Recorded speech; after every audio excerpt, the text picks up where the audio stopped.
صحیح بخاری میں حضرت ابوبکر رضی اللہ تعالیٰ عنہ، ہمارے خلیفہ اول صدیق اکبر رضی اللہ تعالیٰ عنہ،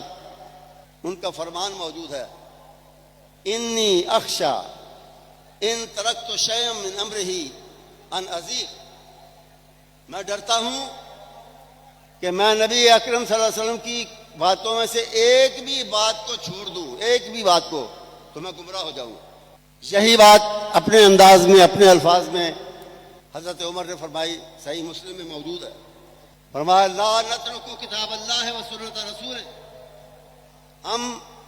اللہ کی کتاب کو نہیں چھوڑ سکتے اور نبی کریم صلی اللہ علیہ وسلم کی سنت کو نہیں چھوڑ سکتے کسی قیمت پر۔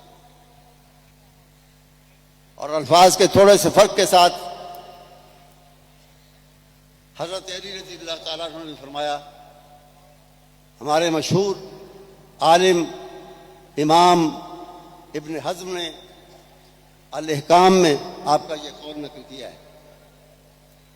حضرت علی فرماتے ہیں لا ندعو کتاب اللہ و سنت رسول، ہم اللہ کی کتاب اور اس کے رسول صلی اللہ علیہ وسلم کی سنت کو چھوڑنا افورڈ نہیں کر سکتے، کر ہی نہیں سکتے ہم کہ اس کو چھوڑ دیں۔